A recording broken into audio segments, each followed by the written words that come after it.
శ్రీ మహాగణాధిపతయే నమః. అవిద్యానామంతస్థిమిరమిహిరద్వీపనగరీ జడానాం చైతన్యస్తబకమకరందశ్రుతిఝరీ దరిద్రాణాం చింతామణిగుణనికా జన్మజలధౌ నిమగ్నానాం దంశామురరిపువరాహస్య భవతి శుక్లాంబరధరం విష్ణుం శశివర్ణం చతుర్భుజం ప్రసన్నవదనం ధ్యాయేత్ సర్వవిఘ్నోపశాంతయేత్. వందే గురుపదద్వంద్వమవాన్మనసగోచరం రక్తశుక్లప్రభామిశ్రమతర్క్యం త్రైపురం మహః. సానందవానందవనే వసంతం ఆనందకందం హతపాపబృందం వారాణసీనాథమనాథనాథం శ్రీవిశ్వనాథం శరణం ప్రపద్యే.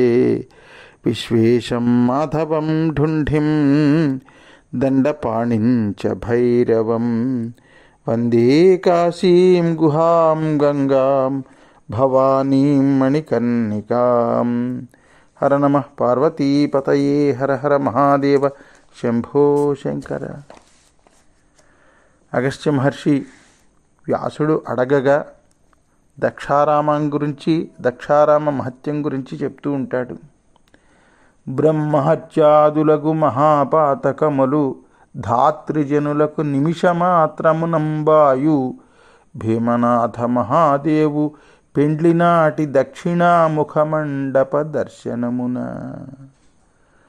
మానవులకు బ్రహ్మహత్యాది మహాపాతకాలన్నీ కూడా ఆ దక్షారామ భీమేశ్వరుడి దగ్గరికి వెళ్ళి భీమనాథ మహాదేవు పెండ్లినాటి దక్షిణాముఖమండప దర్శనమున ఆ భీమనాయక స్వామి వారి యొక్క కళ్యాణ ఉత్సవాన్ని చూసినంత మాత్రం చేత మానవులు చేసేటటువంటి పంచమహాపాతకాలంటారేం బ్రహ్మహత్య, ఇటువంటివి బ్రహ్మహత్య, గోహత్య, సువర్ణదానం, అలాగే గురుపత్నితో ఏకశయ్యపై ఉండడం, మద్యపానం, ఇటువంటివి వీళ్లతో స్నేహం చేసినటువంటి దానివల్ల వచ్చేటటువంటి 5 పాపాలు ఏవైతే ఉంటాయో అవన్నీ కూడా కేవలం దక్షారామంలో ఆ భీమనాయక స్వామి వారి యొక్క కళ్యాణ మహోత్సవాన్ని చూసినంత మాత్రం చేత వాళ్ళ యొక్క పాపాలన్నీ కూడా నశించిపోతాయ్యా.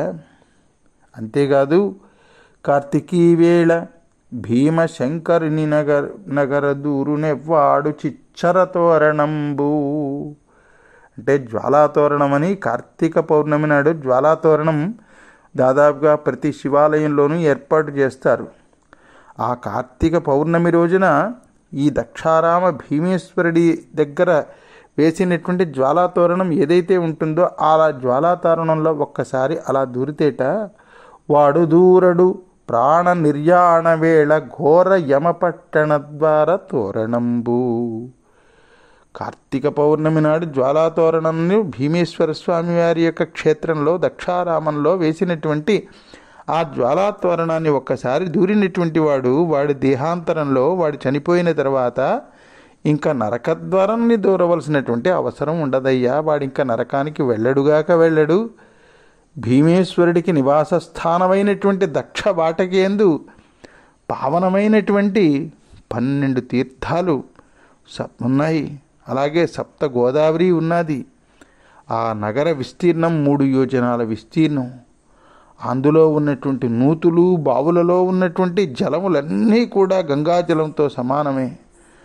ఆ నగరంలో ఉన్నటువంటి ఉద్యానవనాలు, వృక్షములు సప్తగోదావరి జలములతో పెరిగి ఫలపుష్పాలతో అలరారుతూ ఉంటాయ్యా. ఏ చెట్టు నిండా చూసినా పువ్వులే, ఏ చెట్టు నిండా చూసినా పళ్ళే అక్కడ ఉన్నటువంటి ఆ చెట్లన్నీ కూడాను. ఇంకా పంచాక్షరీ మంత్ర పారాయణంబులు జపించు శారికా సముదయములు. ఓం నమ శివాయ, ఓం నమ శివాయ, ఓం నమ శివాయ అనేటటువంటి పంచాక్షరీ మంత్రాన్ని ప్రణవపూర్వకంగా ఎవరు జపిస్తారో తెలుసా? ఎవరో మహర్షులో మనుష్యులో కాదుట, అక్కడ నివసించేటటువంటి గోరువంకలు శివపంచాక్షరీ మంత్రాన్ని నిత్యము జపిస్తూ ఉంటాయిట.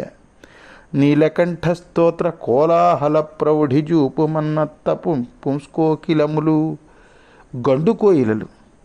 ఆ గండు కోయిలలు తీయగా హాయిగా నీలకంఠుడికి సంబంధించినటువంటి స్థుతులని పాడుతూ ఉంటాయిట. శతరుద్ర సచ్ఛృతి స్వాధ్యాయ పాఠంబు పరిఢవించు కిశోర బంభరములు.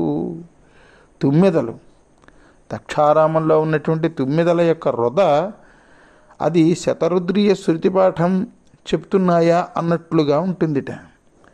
ప్రణవాక్షరాభ్యాస పరిపాటి పాటించు నానావిధంబుల నమిలిపిండు. నెమళ్ళు షడ్డమ స్థాయిలో ప్రణవనాదాన్ని పలుకుతూ ఉంటాయిట. అటువంటి ఆ దక్షవాటిక నేలపై ఉన్నటువంటి అన్ని పుణ్యక్షేత్రాలలో మహోత్తమమైనటువంటి క్షేత్రం. ఇంద్రుడి యొక్క సంపదకి భూమి అంతటికీ కూడా ఆధారమైనటువంటిది ఈ దక్షవాటిక. అది దక్ష ప్రజాపతి యజ్ఞం చేసినటువంటి స్థలం ఇది దక్షవాటిక. మరియు అంత గొప్పది అది గొప్పదైనటువంటి 12 క్షేత్రాలతోటి పుణ్యతీర్థాలతోటి అలరారుతూ ఉంటుంది. భోగాలకి మోక్షాలకి స్థానమైనటువంటిది. ఎవరైనా సరే మనస్సులో ఒక్కసారి నేను దక్షారామానికి వెళదాం అనుకుంటున్నాను, ఆ భీమేశ్వరుణ్ణి ఒక్కసారి చూద్దాం అనుకుంటున్నాను అనుకున్నంత మాత్రం చేత వాళ్ళు అప్పటిదాకా చేసుకున్నటువంటి దోషాలన్నీ కూడా పరిహరింపబడతాయ్యా.